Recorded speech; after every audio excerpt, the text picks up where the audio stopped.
This is Mark Guerrero. Welcome to East LA Music Stories, episode 6. My guest today is the leader of the East LA band, The Premiers, who were the first East LA band to have a national hit record. Farmer John, in July of 1964, reached number 19 on the Billboard charts. And that led them to touring with some major artists and some great experiences that they had. And so here's Mr. Lawrence Perez. How you doing? Doing good, man. Thank you very much. What gave you the idea to get a guitar and form a band? Well, we had a little black and white TV and we put on, they had some country and western shows, my mom used to see. And, Chet Atkins, and guys like Dwayne Eddy and those guys. I like that sound, and I thought, well, I'm going to try that. I think I can do that, So as I recall, because I've interviewed you before, I interviewed you way back in 2000 for an article on my website. So I remember some of these facts. I recall that your first guitar was a Silvertone. Right. Yeah. Those are the kind that you bought at Sears, right? Yeah. My dad had an account there, so he put everything on the account. and your brother got a drum set, your brother John, and as I recall, it was a Pearl set. Maybe, I don't know. He probably didn't get that from Sears, did he? No. We got out of a pawn shop. Oh, cool. So you formed a band, and what was the original name of the band? The Premiers? It was Premiers right off the bat. Yes. And the original lineup that made the record was Frank Zuniga on bass, George Delgado on rhythm guitar, your brother on drums, and you on guitar, lead guitar. Yeah. Was that the very original band when you started the band? Well, Joe Whiteman, Sax player. Was the played with us for a while, right at the beginning. That's when Billy was our manager. So, and then there was Fred Reese, and then there was, Tony. Well, we've got so many, Tony Duran. Tony Duran, yes. Yeah, and he was a great guitar player too. Actually, a very talented guy. You know what? I never knew that. Oh God, yes. He went on to play guitar with Reuben and the Jets and all kinds of bands, and extremely talented guy. He was a good, he used to get the crowd going, So the flip side of your hit record, Farmer John, was an instrumental called Duffy's Blues. Was that Joe Whiteman on the sax on that? Yeah, Joe. Yes, sir. Yeah. And as I recall, the name Duffy's came from your manager, Billy Cardenas. It might have been a relative of his. That was his daughter. Yeah, right. So how did you meet Billy Cardenas? How did that all happen? I think my mom was looking through the newspapers, and she seen an ad about a dance, that was going on, I guess. And she got a hold of Billy's number to that, I think. And because she wanted to show Billy that she had sons and they have a band, and she thought they were pretty good, and she wanted him to hear us, so invited him down to the house, and yeah, he came. So at the time, for the audience's sake here, Billy was already managing probably the Romancers and maybe the Mixtures. So He was known as a guy managing some East Side Sound bands, and your mom probably heard about that. Now, there's a story that when he came to hear you play, at the time, you guys used to dress real funky. I mean, you guys dressed kind of like cholos, We're talking khakis and Sir Guys and Pendletons on stage, and Billy said, "Wait a minute, I think it would be wiser for you to put suits on, matching suits." Kind of like Brian Epstein did for the Beatles. They were in leather stuff. And he said, "Hey, get in suits. You'll be more commercial. You'll be more presentable." It worked for them, the Beatles, and it worked for you guys too. Right? Mm-hmm. Right. Yes. That's what we did. We said, well, we don't care, as long as we look good, Yeah.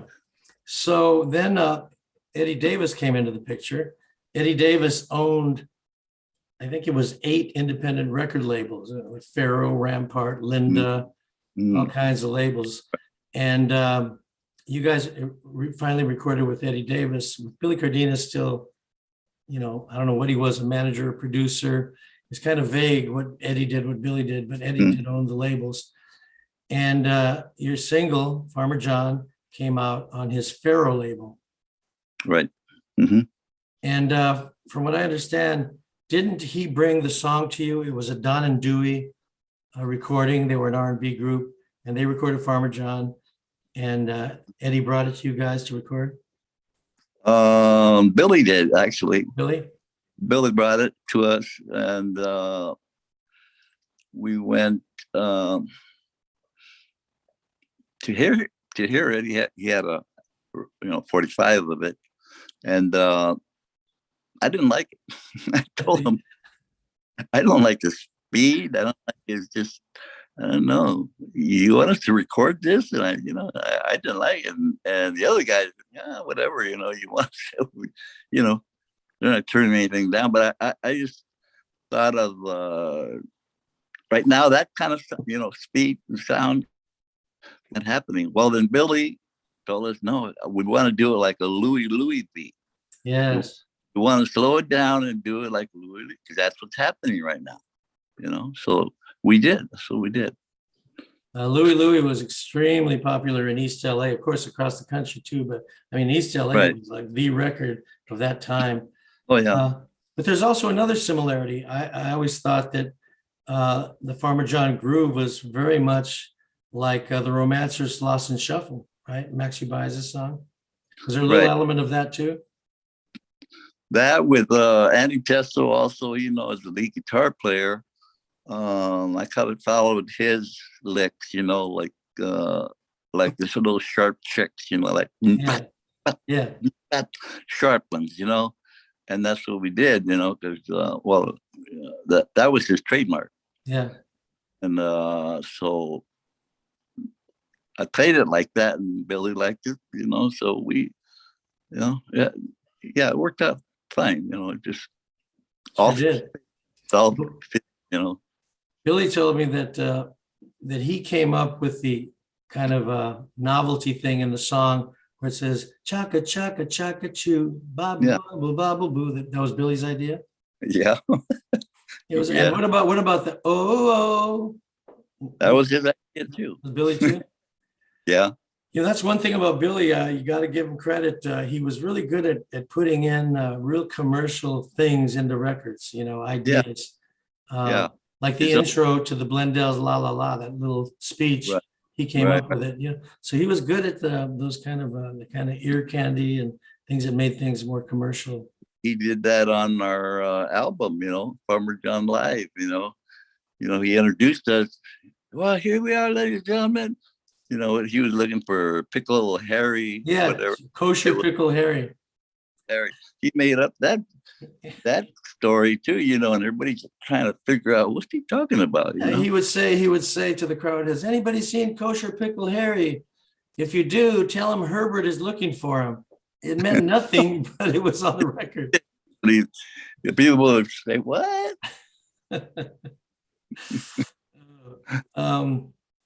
So let's see. I was going to ask you. Another thing that was very innovative, and I think this was Eddie Davis's idea, that he put your little pictures of your faces on the record label. Right. That was kind of a major thing for record labels, because nobody's ever putting their face on there, and that was a great idea. I mean, and at least it says the premieres, and they know what we look like, I can speak for myself. I bought that record. I was probably, 13, 14 years old. And I remember, you seen the pictures of you guys on the label made you guys seem more famous. You were more like celebrities, so that when people saw the band and they see it match the picture on the label, it's like, wow. There he is. There he is. Let's get his autograph. Yeah, and he wound up using that with other groups. He put the Solace Brothers on one of their singles, and that Yeah. carried forward. Good Yeah. idea, man. So between Eddie and Billy, a lot of good ideas were Mhm. flowing. So the record started taking off and selling really well, getting airplay. Mhm. And so Eddie felt that he needed wider, bigger distribution.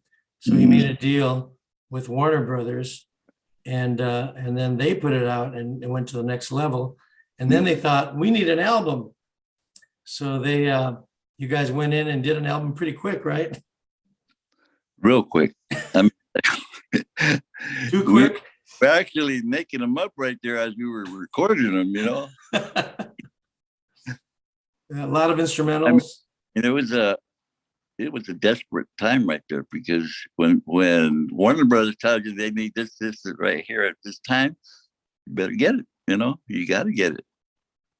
So we were in a hurry. Tell me another thing, like on Farmer John, it was like a gang vocal. It wasn't one vocalist. Was it you and George, or was it more than you and George singing the lead? John, it was John, me, and George. Yeah. All singing in unison. Yeah. Yeah. And No, there's another important sorry. point. Go ahead. When you say unison,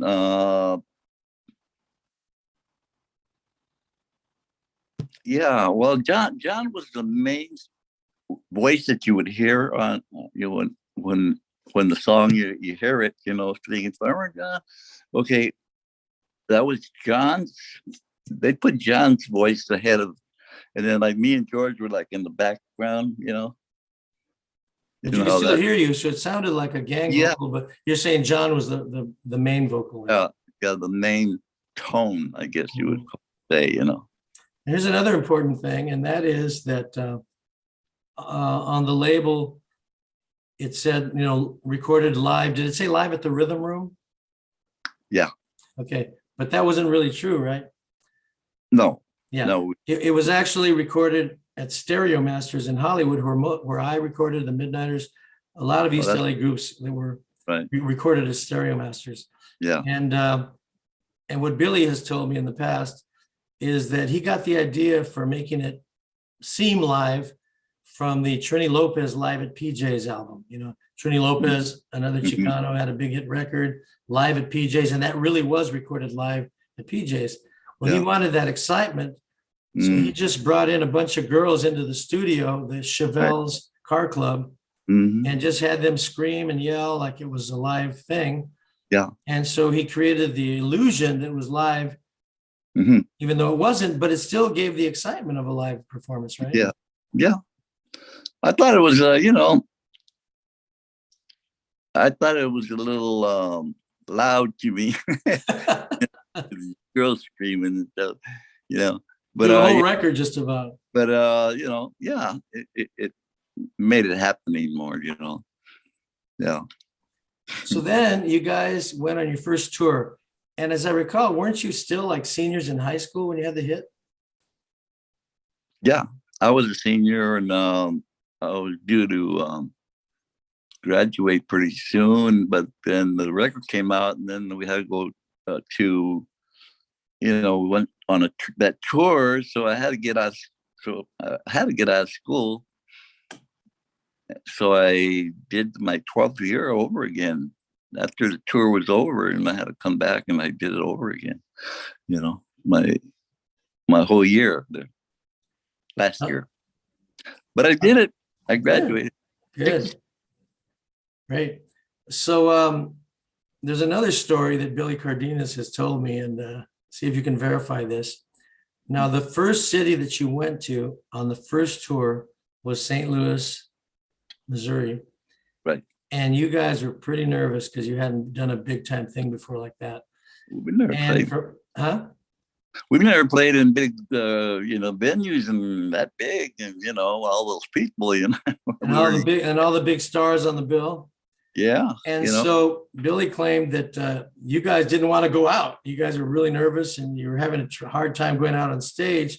So Billy went out with you and actually performed a song or two with you guys, right? Right. He did Walking the Dog, I think. I think the song was, and he liked doing that one. And anyways, yeah, 'cause we didn't know how to project, to the crowd. We never talked to. We only played, we used to play small dances and weddings, and that was it. So we were used to performing in front, really performing in front of that many people. So once you got by that first gig, then you were kind of okay for the rest of the tour? Yeah, yeah, like anything, you more you do it, the easier it gets.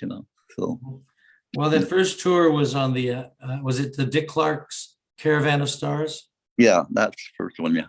Mhm. And the lineup, check this out, people.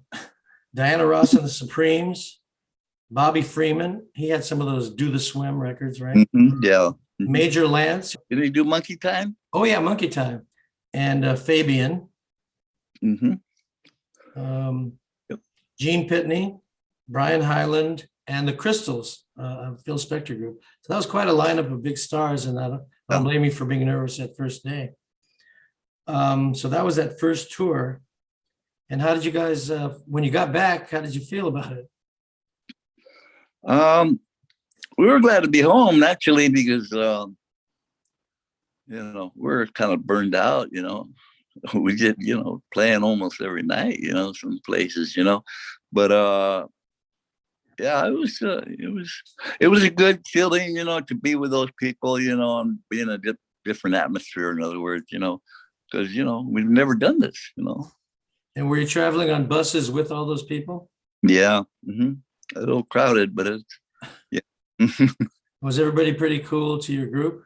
Yeah, everybody was very nice. They're everybody was respectful to each other. No problems. Cool.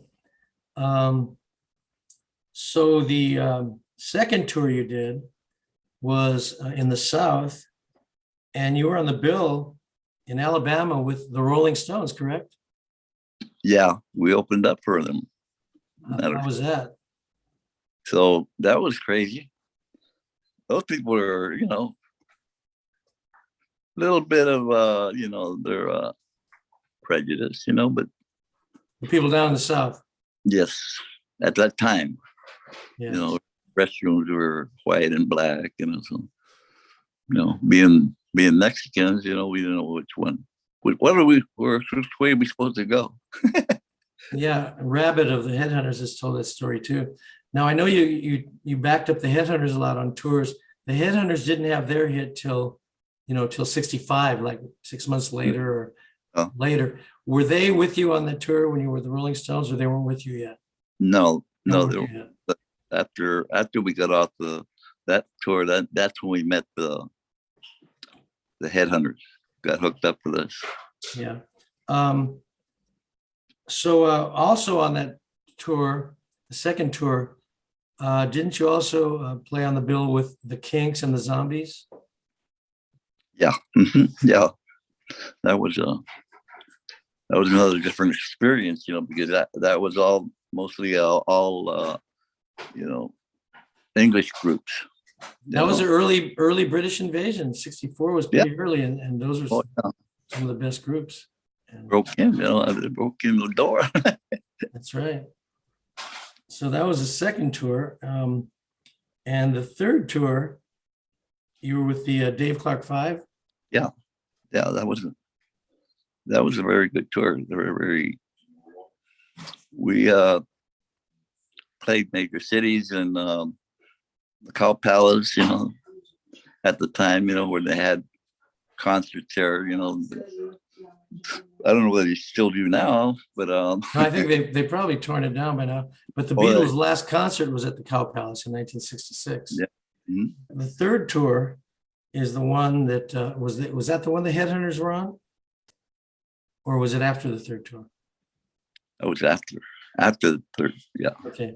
So I think Billy Cardenas and Eddie Davis figured, hey, we got two East LA groups with hits. Let's put them together.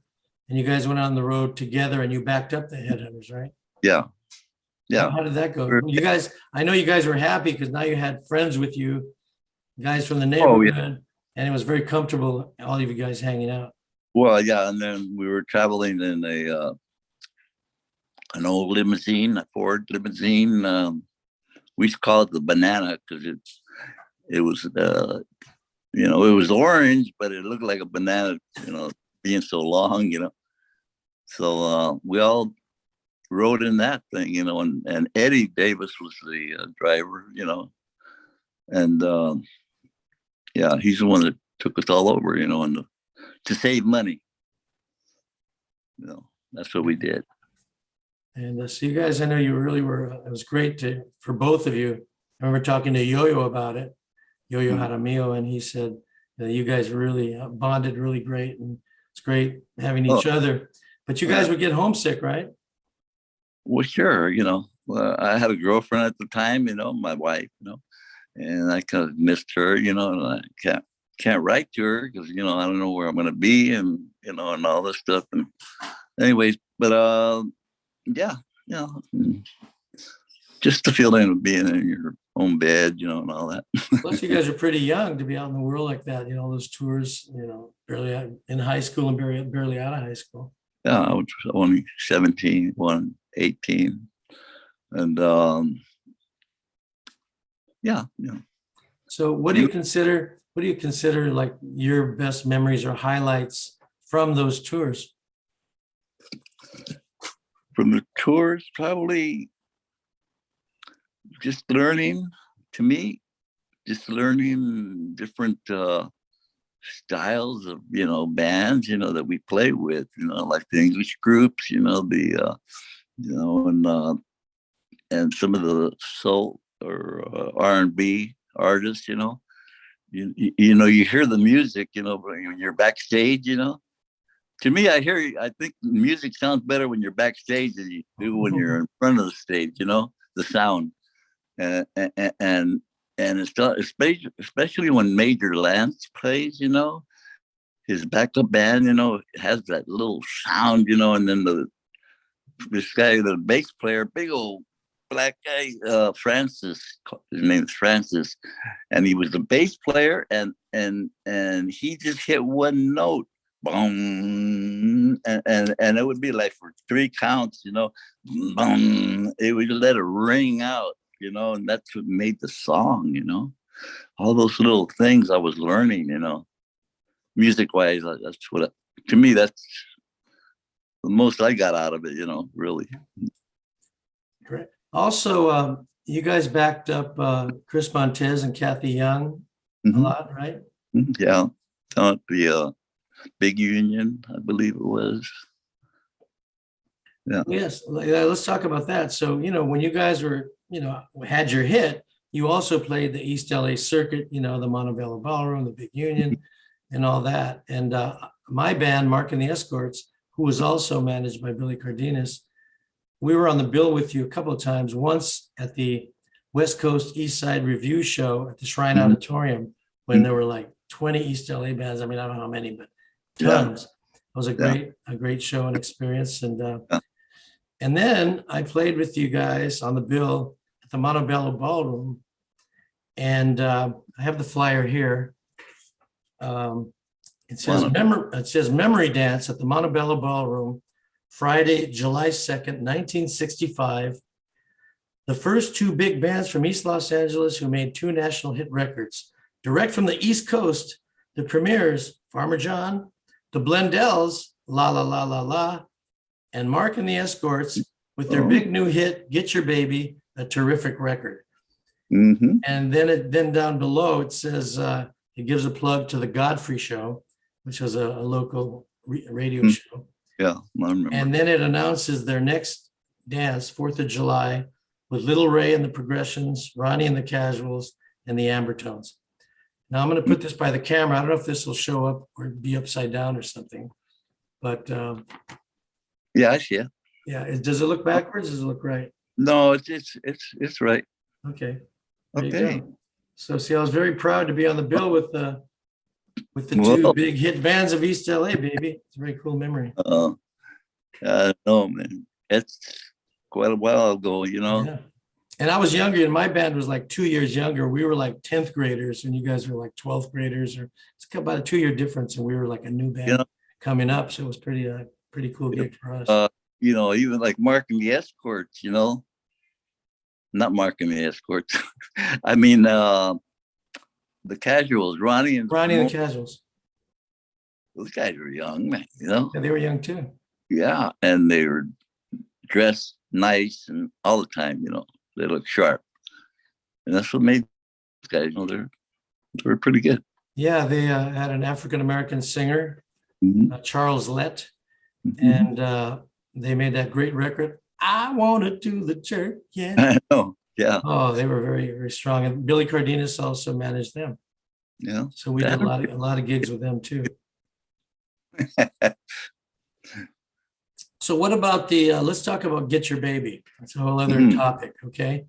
So this is the way I know it and see it, The band that wrote it was the Mixtures, who were an Eddie Davis band from Ventura, but they became part of the East Side Circuit, and they had the East Side sound. They made that record Olive Oil, instrumental, and Stomping at the Rainbow and all this stuff.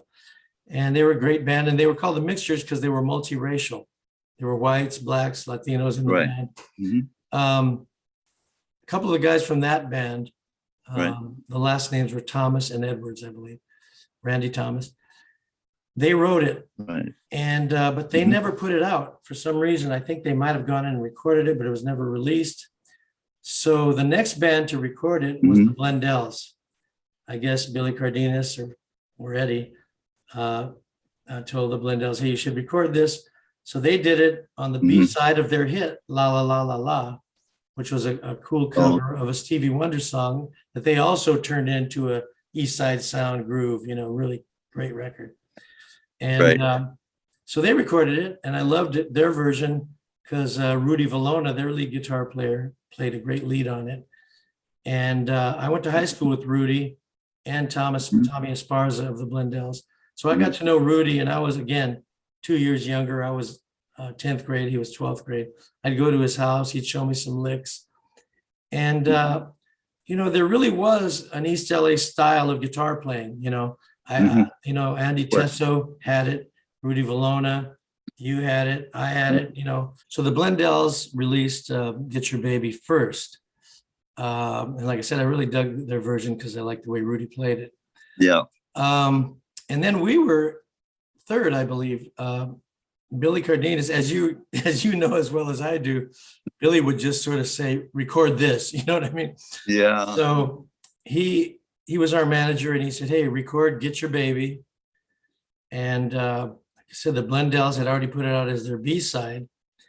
And so we did it differently. I came up with a different, we came up with a different arrangement, but I actually wrote a bridge section to it that it didn't have, because the whole song was one chord, right? And the Blendells played it that way.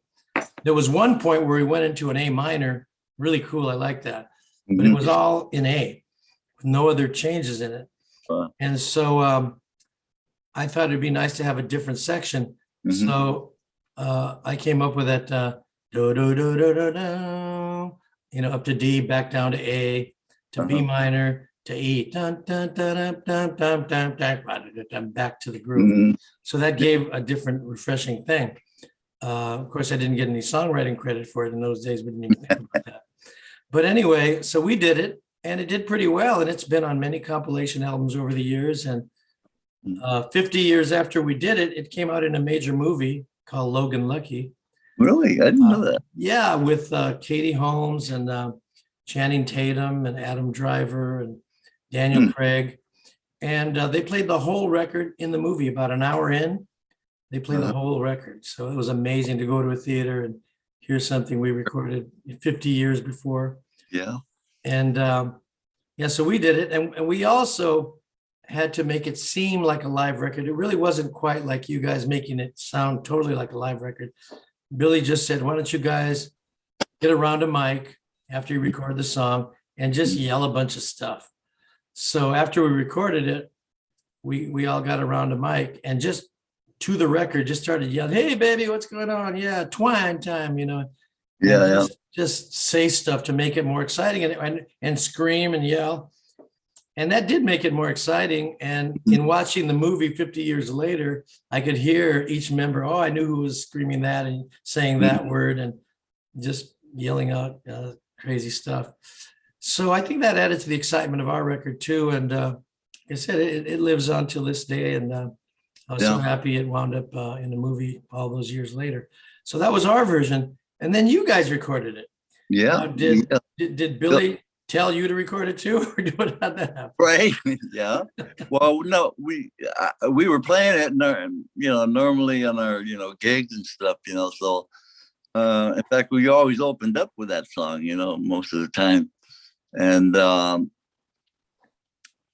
then we recorded it. He wanted us to record that, he thought it sounded good, so, but I didn't know that was that many versions out there, And then Cannibal the Headhunters did it after you, but they did it with some lyrics and a vocal. But so there's actually 4 versions plus the mixtures did the original, but it was never released. So there's probably 5 versions. But your version was different again. All the versions are different. Now you guys did something to it too, and I want to ask you how that happened. So like I said, I came up with that bridge. You guys did a similar thing with a chromatic thing, but you guys would go do do do do do do do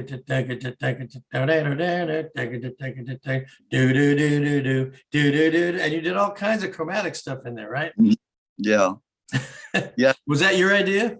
Just to lift it up a little bit, and then we did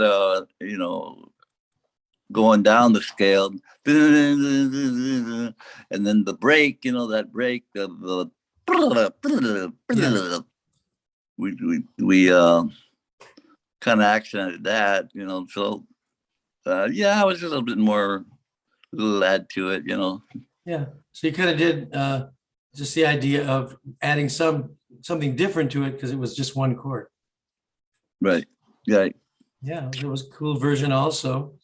And like I said, then Cannibal and the Headhunters did it too. So there are places I think even on my website, there's markguerrero.com.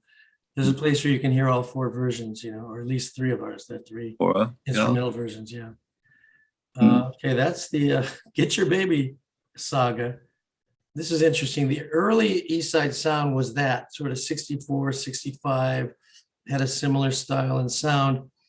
Even into 66, of course, the British invasion came into it. But around 67, you started getting the psychedelic thing, Jimi Hendrix and Cream and all that kind of stuff. And you guys even got a little bit like that, didn't you? You had a record with Get on the Plane. We basically we try and just follow what's going on, that's what we're trying to do, which was Billy's thinking, whatever's happening, like Louis happening, or Get on This Plane was one of those that we did, just to get into that type of sound, what's happening, see, maybe we can get a record out of it. It doesn't matter where, from East LA or whatever, we went along with what was happening, actually. Yeah. And sort of the whole East Side sound, the whole music community did the same thing. We all kept evolving, and with the times, with the styles, and also with the names of the bands. Because in the early 60s, we had Mark and the Escorts, Ronnie and the Casuals, Art and the Nightlighters, the Romancers, the Heartbreakers, the Jaguars. But then those kind of names went out of style with the British invasion, the psychedelic. So we changed our name to the Men from Sound, and a lot of groups changed their name because it was no longer hip to be the Jaguars or whatever. Yeah, right. Yeah, so that was starting to happen. But for you guys, then the draft came along. I was still too young at the time, but Frank Zuniga, your bass player, got drafted, I believe, during your second tour, and he went to Vietnam. And then I believe in 68, you got drafted and you went to Vietnam. Yeah, direct to, well, not direct. We had to do some training, but yeah, we knew we were going. Everybody knew they were going, so yeah. And that was the end of the premieres, and that killed a lot of bands of the East Side Sound at that time because so many people got drafted. The plan was they weren't gonna play until I got back. So luckily I got back. And when you got back, did the band get back together again? Not right away. You know, we were kind of undecided. You know, mainly I was undecided whether I really wanted to play again because that war just kind of messed my brain up a little bit, you know, and I wasn't thinking right, and you know, started drinking a lot, and so it took a while before, you know, we started getting back into it. Yeah. Mm-hmm. Did Frank Zuniga get back with the group, or did he move on? He moved on. We had gotten another bass player, and I forgot her name. Billy Watson. Billy Watson. Sorry. Yeah. Billy. Great bass player too. Oh yeah. Very good. And he went on to be a recording engineer and do a lot of stuff. Mm-hmm. Yeah. He had a pretty good little setup, you know, with the band, you know, mobile recording. Yeah, I think he recorded Viva Tirado, El Chicano, a few years later. Mm-hmm. So in the 90s, Billy Cardenas teamed you guys up with Chan Romero of the Hippie Hippie Shake fame. Good buddy of both of ours. Yeah. And you guys made an album together. You backed Chan up on a great album. And it never was released. I know. I was wondering about that, you know, because it was pretty good. We did a lot of work on it. Let me tell you, you know, a lot of thinking and, you know, seeing, you know, getting our heads together. Everybody was, you know, in the same sync, you know, same. And we did, you know, Chan's real easy to play with, man. You know him. Yeah. You know, he can do just about anything, you know, but he's got that voice, you know, and that, you know, that's what makes him, you know. And he's easy to get along with. He's a nice guy. Oh, so great. Killer voice. And it was a great album. I'll tell you why I've heard it. But what happened, according to Billy Cardenas, is the master was lost or stolen from his garage. Yeah. That's the story, right? Yeah. So, but here's the good news, is that Chan Romero had a cassette copy of it, the old little audio cassette, and he brought it to my house, and I digitized it. I put it on a DAT machine. And so I have a copy of it, and it sounds really good. You know, it's not the quality that would come off of a 24-track tape mixed down to a 2-track, you know, off of a cassette. It's not going to be as pristine and release worthy, but I'm telling you, it sounds good. And maybe somebody should even put that out because it's really, really good. And if you haven't heard it, I'll make sure you can hear it. You know, I'll come get together with you or whatever, get you a copy because it was a great album with some great songs. I think it was like Hot Tamale Man. Tamale Man, yeah. A lot of that was a pretty nice song. I liked it. Yeah, and there was a lot of great songs on that album. What a shame that it was never really released. No. So that leads me to the next thing that happened around 1995. Chan Romero and I went to your house. And where was it? Ontario or what city? Ontario, California. Oh, yeah. And it was some sort of a block party. Yeah. And it was in the daytime, and there was tables out on the street, and your whole block, everybody was eating food and hanging out. And then we jammed. Chan, me, you, your brother, a few musicians. We just jammed and had a good time.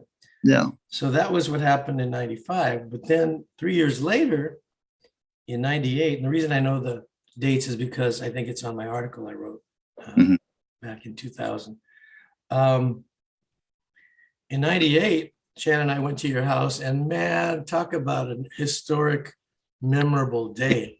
I Uh, believe, I believe the cause or the event was, it was for Yo-Yo Jaramillo of the original Cannibal, the Headhunters.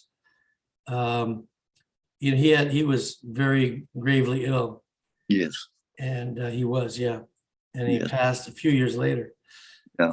But Well, he stayed at my house there for several, you know. Well, he didn't have anywhere to go, you know, so he stayed there at my house, and yeah, he was drinking a gallon of wine, you know, a day, you know. I mean, it was really bad, and we tried. I tried to, you know, get him off of it, and you can't, you know. well, you know, So I spoke to him a bit, and I went to, he had an apartment at one time around that period, and I went to his apartment. We talked a lot, and I talked to him on the phone, and he was a sweet guy. And he was a good guy, oh, he was a sweet guy. good guy.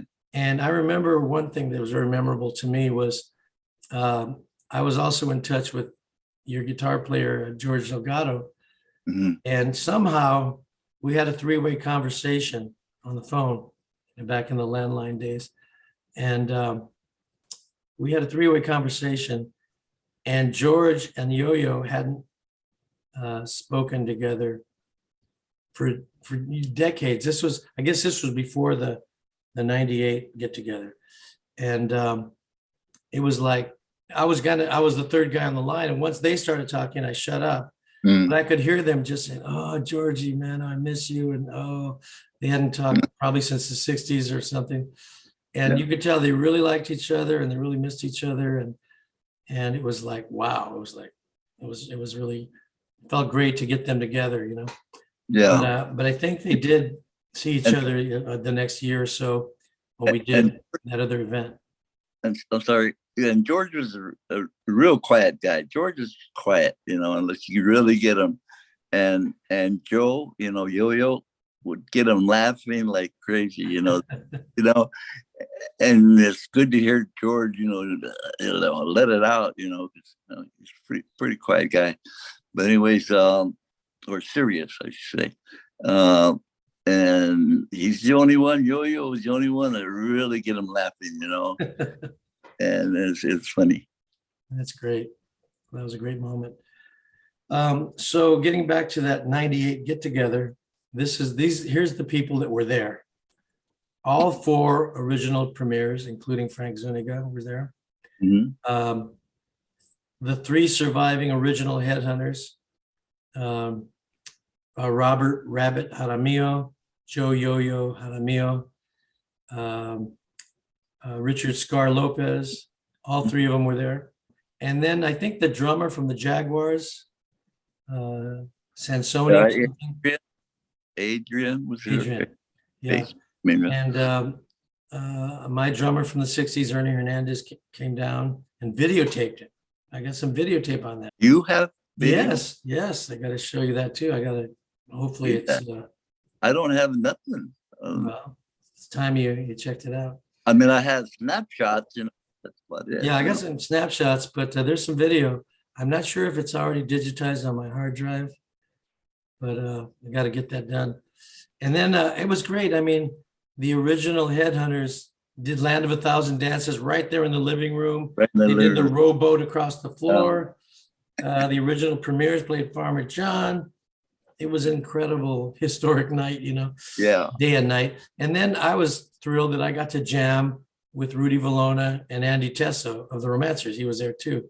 So two guys that influenced me when I was young, we were all jamming together. Oh, yeah. Anyway, it was an incredible. It was it was because you'll never see all of us together, you know, like that, you know. I mean, that's hard to get all these guys together, you know, unless they really want to come, you know, they'll show up and then I invited some personal friends of mine, you know, and they were cool, you know. Everybody kept it down to, you know, I told them, don't tell a bunch of people come over. Otherwise we'll have a crowd, you know, out there. So, you know, so it was nice, very nice. Yes, it was. Yeah, I got to get that video together, man.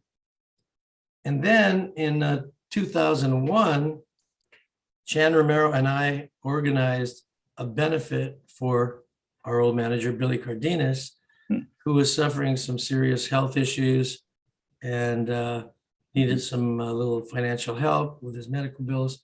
So we created this event out here near where I live. It was in Desert Hot Springs, and it was an old, big, giant restaurant. Old venue. restaurant. Old. And had a nice stage, big venue. And coincidentally, interestingly enough, talk about old venue, a year or two later, it burned to the ground. Oh, no. It doesn't even exist anymore. Wow. But we got in there just in time. And once again, all the original premieres showed up and played. Two original Headhunters, because Yo-Yo had passed by then. It was Scar and Rabbit. My dad came, sang a couple of songs, backed by Skip Heller. We got picture to the snapshots of that day. Another great day. I played with my cover band called Hot Rocks, and we did Get Your Baby, Dance With Me, the Martinez Course recordings. We did one of my dad's songs, one of my recordings, and Don Toasty was there. He didn't perform, but legendary musician Don Toasty was there. Greg Esparza was there. He was very young at the time. Yeah. Of course, Billy was thrilled. So there were all these East Side musicians there and playing and having a great time. And also Stephen Chavez was there. He came as an observer, as a fan. And he was so taken with it that kind of altered his life, and that he started kind of booking you guys, right? Some gigs. And yeah, he was kind of a PR manager, I guess you would call him. Get us, spread our name around and get us some gigs. Yeah. He was helping. And then he started that East LA Review band, made up of members of the old East Side sound groups. And I think they backed you up. One time I went to a park and saw you guys perform, backed by that band. You and your brother, I think, with that band.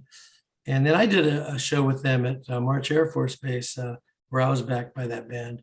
They would get various East Side musicians, and that all-star band would back them up. And so that went on for a while. And then Stephen went on to make his internet radio show and his website, eastlareview.com, which still exists. And he has been posting my podcast and my Zoom series, on his platform. It's also on my platform. It originates from podbean.com. It's an app. That's where my podcast is. And my Zoom show is on YouTube, but Stephen puts all the episodes of both shows on his platform, which really helps me get a lot more views and helps the history get out there, which I really appreciate. So I remember after that performance in 2001 at the Billy Cardenas benefit, many of us went back to this restaurant, outdoor nightclub where I was playing. I don't think you guys went. Did you guys go? We went just for a little bit, I think. We just stopped by there, I think.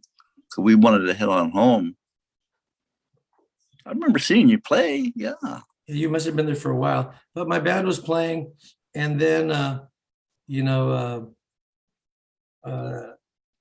couple of the Headhunters, the original Headhunters went up there and sang with us, and they got down we were on the stage and they were on the dance floor doing their big act. And the manager of the restaurant got all pissed off because, he said, I didn't do it with permission, and what's going on here? And he stormed into the restaurant, and I just said, hey, listen, man, these two guys were in a group that had a national hit, man. It's a real special occasion. And I finally got out of hot water, but they were all pissed off. But we were all having a good time there, eating and drinking, in the afterglow of that afternoon, which was really great. There are, by the way, again, I want to mention my website. I don't want to shamelessly publicize it, but it's got so much history of East LA and Chicano rock on it, because I've written articles on so many groups, including Premiers, Blundell's, everybody you can think of. But there's photographs of all the bands. There's flyers of, I can't even tell you, well over 100 flyers from the era to show you what was going on, photos of all the East Side bands. And there's also stories. There's a story on this event with photographs. And so many of the events we talk about are all, you can go to the website and see the flyers, see the photos of what we're talking about. There was a great flyer for that event as well that's on there. So in 2007, I interviewed you and your brother for a project I was working on. I was hired to help with this exhibit up at the Experience Music Project Museum in Seattle. And they had a huge exhibit called American Sabor, Latinos in U.S. Popular Music. And I loaned them a bunch of my flyers, band cards from the era, and it was in the museum exhibit in 2007. And they asked me to interview a bunch of the East LA artists for their permanent archive. And I interviewed people like Little Ray, you and your brother, a couple of guys from Los Illegals, the Salas brothers, Ursi Arvizu, and Mickey Lesbron. Oh, really? Formerly of El Chicano. And by the way, speaking of Mickey, when you guys were starting out and you were rehearsing in San Gabriel, Mickey Lesbron as a little kid would come and watch you guys, right? Well, yeah. And me and him used to get together, during the day, and sit around and, trade licks, and stuff, 'cause, he just lived around the corner from us, And he'd go over there and listen, but then when we weren't practicing, me and him would get together and just trade, chords and stuff, that we messed around with, Yeah. It's kind of interesting that he went on to be lead guitarist for El Chicano, which also had some national hits. By the way, I want to mention a few other people I interviewed because I don't want to leave anybody out. I also interviewed Trini Lopez, Jan Romero, and Fred Sanchez of El Chicano. So it was quite cool. And so those are in the permanent archive up there in Seattle. But it was a great 5,000 square foot exhibit. It had Linda Ronstadt's mariachi jacket and Los Lobos guitar and just, album covers, band cards, places where you could hear the music, just an amazing exhibit. And it ran for maybe a year and a half, and then it traveled. And I think some of it wound up at the Smithsonian for a while. So that was a really incredible project. So I've interviewed you for my website for that project. I'm doing it now for the Zoom. And there was one other time for the A Great Day in East LA project a few years ago, where we went down near Elvira Street. I picked you up, took you over there. Right. Okay. And interviewed you again for that project, a project I was doing with Piero Giunti. And he's a musician and a videographer and a photographer. And we were just trying to, once again, to document the history of East LA. And we would interview people on camera and then take portrait photographs of the artists. And we interviewed about 140 people. And all that stuff exists, but I don't think we're even finished. I think we're going to get back to it. But it's great that we're able to get all that, So let's see. In 2010, Frank Zuniga had passed away. Yeah. And I believe, didn't your wife pass away around the same year? Same year, yeah. So an event was organized at the Paramount Ballroom. Yes. And that was another huge East LA event.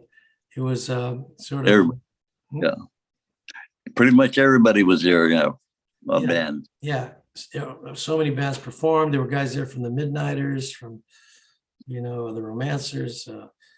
My band, Mark and the Escorts, reunited and performed. Mike Rincon was there. He sat in with us and we did La La La La La Mhm. from the Yeah. Blundells.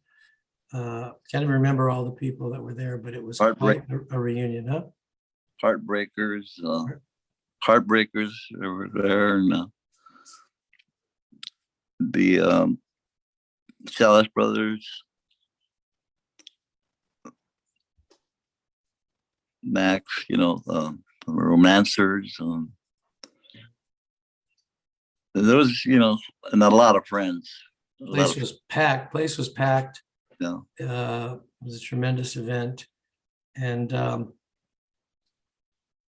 Frank Zuniga, here's a little footnote here that's a little bit, well, it's a footnote. I ran into Frank Zuniga before he passed, maybe a year or two, and he was working at my local Walmart, which was walking distance from my house. And I would talk to him. And so I got to reconnect with him. And then like a year or two later, he passed. I was sad Well, about that. heavy smoker, Yeah. Yeah, he smoked. I seen him with a cigarette in his hand all the time, But anyways, yeah, that's too bad. And he had just moved over there. Yeah, I guess he got a place over there in Palm Springs. Yeah. So that was a coincidence. I ran into him.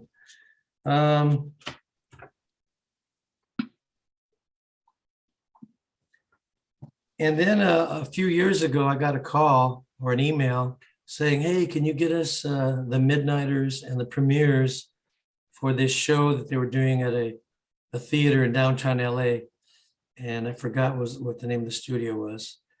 And maybe somebody out there can put it on the one of the comments. So I just gave them the Midnighters contact number, and I gave them your number. And you guys did perform. You guys hadn't performed in a long time. And you had Art Hernandez play with you guys, because I think George Delgado didn't do it, right? No, I believe Art did, because George wasn't into it playing anymore. He was kind of, I don't know what was going on with, it could have been, he just got tired, all these years we've. Yeah. Yeah, for some reason, and he's a great guy. I got to know him really well. I interviewed him for my podcast. Well, when I interviewed him, it was actually an internet radio show on crnlive.com. And I interviewed him, and he was, very talkative at that point. Maybe back in the old days, he was quiet, but I mean, he was a good interview, and he gave a lot of memories of your tours and everything that went on. And I was in touch with him for a while, and like I said, very nice guy. And at one point, he just decided he didn't want to play anymore, and he didn't even want to be involved with anything to do with it anymore. And he's kind of disappeared off the radar. I haven't talked to him in quite a few years. Yeah, I don't know, what his main feelings were, but he just wanted to back away from all that. And he started playing for the church. Whenever they needed him, guitar player, he'd go and, well, he played several instruments, but he was playing for his local church, which he grew up with, in that corner there. Forget the name of the church, but it's St. Gabriel. But anyways, he kind of leaned towards playing more and arrangements. He was doing arrangements for them too, I believe. So that was probably the reason. Maybe he just decided to take his music in the spiritual way, and get away from the other stuff. But he's a great guy. But anyway, I went to that event with the Midnighters and premieres at that theater, and I think at the time Greg Esparza was lead singer for the Midnighters, and they played great. They sounded great, and you guys sounded great. I mean, you guys, I don't know how long it had been since you played, but you guys sounded like the Premiers. I mean, and you were playing great guitar. It was great. I had to gather up some the guys that, you know, I knew, you know, kind of, you know, well, we had time to practice and stuff, but, you know, to really, you know, sometimes you want to get the sound, you know, that you want, you know. So it worked out good, you know. The kind of everybody knew kind of what to do and stuff, you know. So it wasn't that much trouble for me, but still, you know, trying to keep in touch with these guys, you know, and keep in sync, you know, what we're gonna do, you know. So, you know, it's a little rough, you know. I didn't sound rough to me, but you had your brother John on drums, and with you on guitar, you had Art Hernandez. Do you remember who else you had? I don't remember. I had another friend. On bass. Bass player was Rich Rodriguez. Oh yeah. Rodriguez. Yeah. Bass. And his uncle, I think that's his uncle. God, I forgot his last name. Anyways, he's a great guitar player. Excellent guitar player. I like the way he plays. You know, he has his own little style. His uncle? Yeah, it's actually his uncle. So, but we've played with them other times, you know, like in the garage, you know, we just get together, you know, Nicky Lespron would come over, and in Art's garage, in fact, we could all, you know, show up there, you know, because, you know, word gets around, you know, we're going to just jam, and people start showing up, you know, like Mickey, you know, from El Chicano, and we're playing, you know, and some other local singers, you know, the Storytellers would come over, the whole group would come over, doo-wop group, you know, and we start playing. It turns into a party, you know. Well, I'm telling you, I was in the audience and you guys sounded great. And when you did Farmer John, it was like, yeah, it was great. Your leads were great. So I was very happy about that. Well, So, by the way, Richard Rodriguez, I'm sure he knows the name of that theater. Maybe he can, in the comments, yeah, what it is. yeah. And Art Hernandez also has a huge collection of East LA flyers too, right? Oh, yeah, he has tons of them, man, you know. Yeah, he didn't have enough room in his garage, you know, actually it's a big garage, you know, it looks like a barn, actually. Yeah, I've been there. And he has, you know, stored away, you know, because he ran out of room to put them up, you know. Mm-hmm. Well, I had one other experience with a premiere, and that is your brother John played on a recording. Chan Romero made an album recorded an album about 2003, and Billy Cardenas was involved producing, and it was recorded at Little Ray's studio in Montebello Sanctuary Studios. Right. And one of the songs Chan recorded was a song I wrote for him, a real rocker called Rockin' Like There's No Tomorrow. It's kind of like a Little Richard style 50s rocker. And your brother played drums on the recording, on my song. And I played lead guitar. Andy Tesso played rhythm guitar. And I'm trying to remember who else. I'm sorry, I forgot the name of the keyboard player, but it was a killer recording, and your brother played great drums on it. Yeah. And what a nice guy and a great drummer. So that was great too. So I think that's pretty much it. Do you have any thing you'd just like to say about what it was like being part of the East LA sound and the whole scene that was going on in the 60s in East LA? It was very interesting time, you know, for us, you know, being so young. And then we ran into the sound, the way, you know, music was at the time, you know, not knowing which way it was headed, you know. So I enjoyed that era. It was very happy era. As far as music, music was going on. And all these new groups have started playing, and that's great. As long as music keeps you busy, keeps your head busy, and things you like, that it's good. It's good for the soul.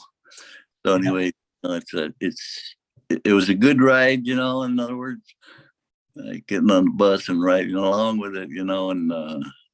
But it's time to get off. It's time to get off this plane.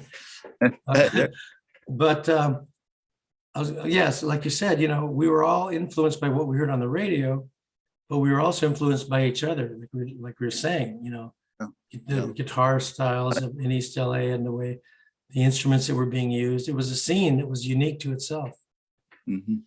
And that's why it's being celebrated still, where there's documentaries on it. There's books, chapters in books and books about it. It's a very special era. And that's what I'm trying to do with all the things I do, my website, my podcast, my Zoom series. I've done lectures at colleges about it. It's an era that should be remembered and celebrated and preserved. Mm-hmm. One thing, go ahead, sorry. And to add something to, when we had that big concert for my wife and Frank Zuniga, when they passed, there was some people we met there, and the group called the Shag Rats. I remember them. Oh, and their little group, the band was so into the 60s music, and they liked Premier's the sound, so that's why they heard that we're going to be there, and they paid the admission, and then we met them, and they just so into us, I don't know, they just loved our sound, so we became good friends, really good friends, and Rex, he's remained the leader of the whole band, and really great guys. I mean, they're so lovable guys, and they're into that kind of music. It's weird because they're like 15 years, 20 years younger. There's a lot of young groups now that are embracing the old East LA sound. There's another group, I don't know if you've heard of Chicano Batman, but they're like this new group and they're doing really well. But I went to see them one time, and it was like seeing an East LA band in 1970 playing at a presentation or a quinceañera or something. I mean, they were great, but their sound, they were using maybe a Farfisa organ and all the old instruments, and they had these ruffle shirts on, uniforms, and it was retro. It was like, maybe they've evolved since then, but they started out very retro and part of the embracing the old East Side sound.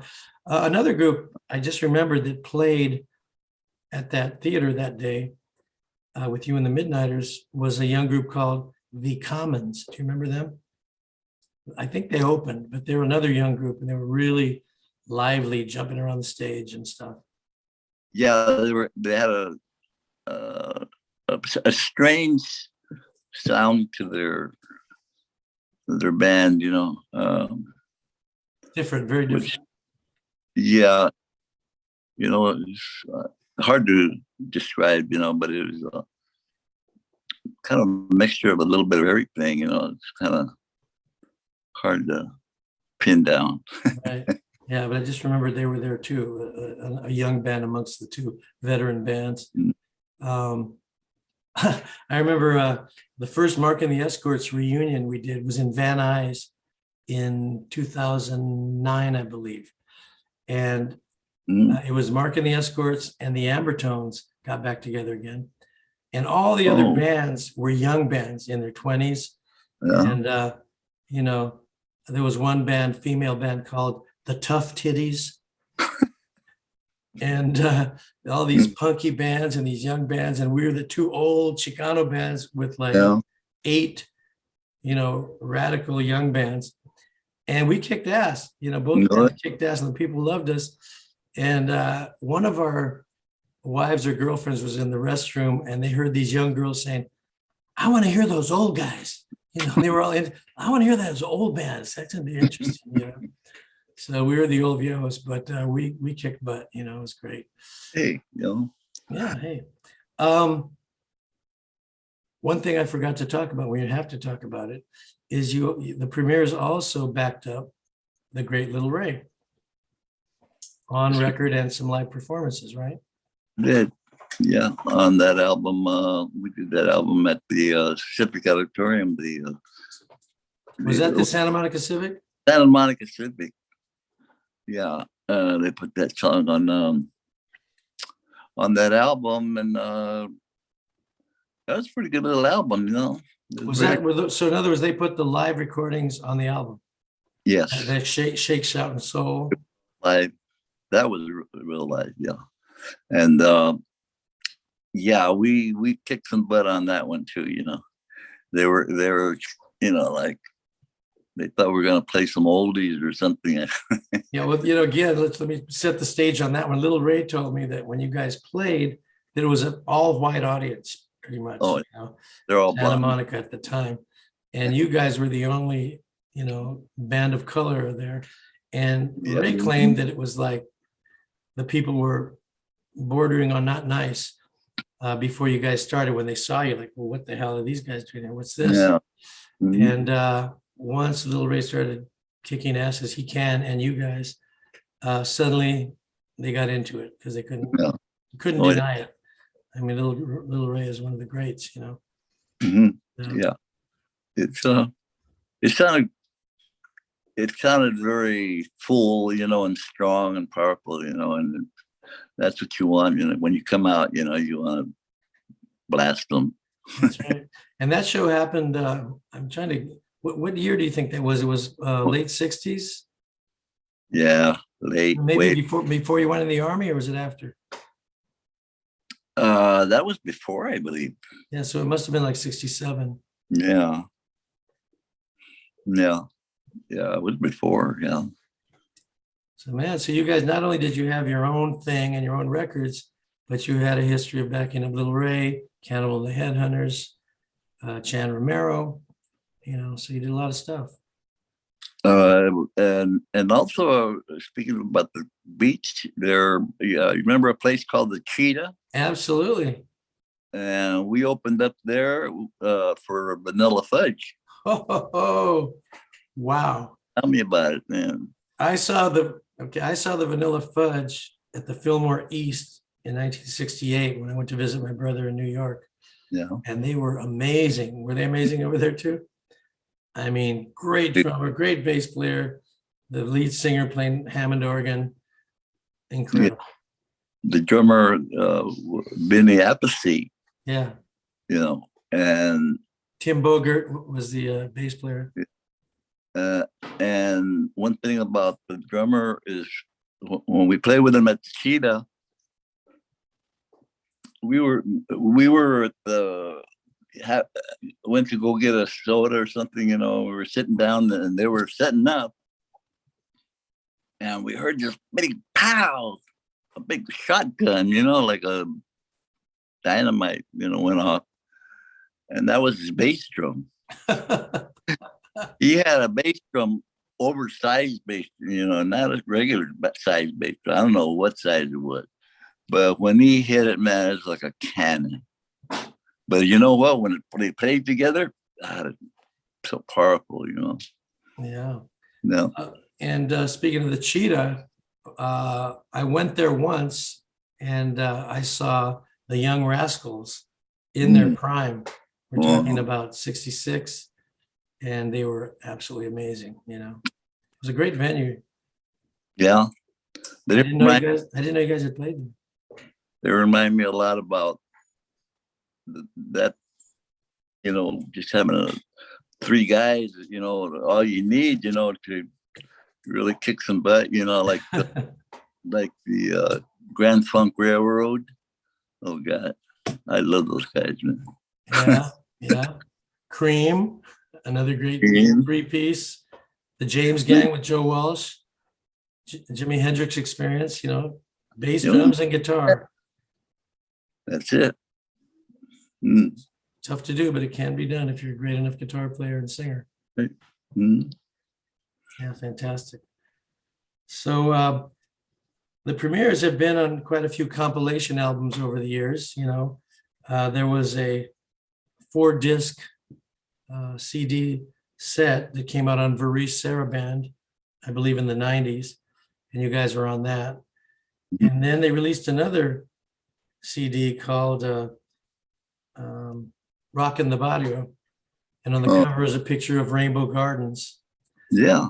And then also, of course, East Side Sound Volume 1, Dionysus Records. You guys were on that one. Volume 2, we were on that one, and they put us on the cover of the album and the CD, Volume 2. So, there's a lot of East Side Sound product out there and out there on YouTube and out on the internet. So I hope you guys can all check it out. So speaking of Rainbow Gardens, you guys must have played there too, right? Oh yeah, we used to play there quite a bit. So Rainbow Gardens was a venue in Pomona, which is, probably 20 minutes east of East LA.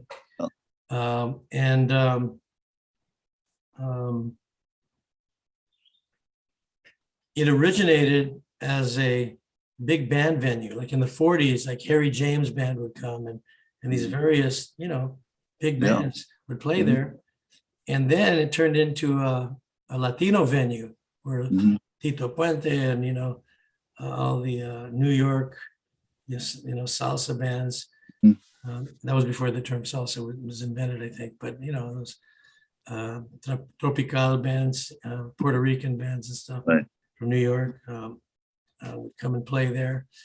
And then it kind of morphed into a rock venue. And, the Mixtures would play there. You guys played there. Yeah. They'd have big weekend dances there. And they'd have the Righteous Brothers and other mainstream artists. Around 64, they used to have a Sunday tardeada, 4 o'clock to 8 o'clock thing. And my band, Mark and the Escorts, did a few of those. And it was great because we were on the bill with on those various shows with Jaguars, with the Solace Brothers, the Romancers, the Desires. I can't think of all the bands, but a lot of the East LA bands were playing there at that time.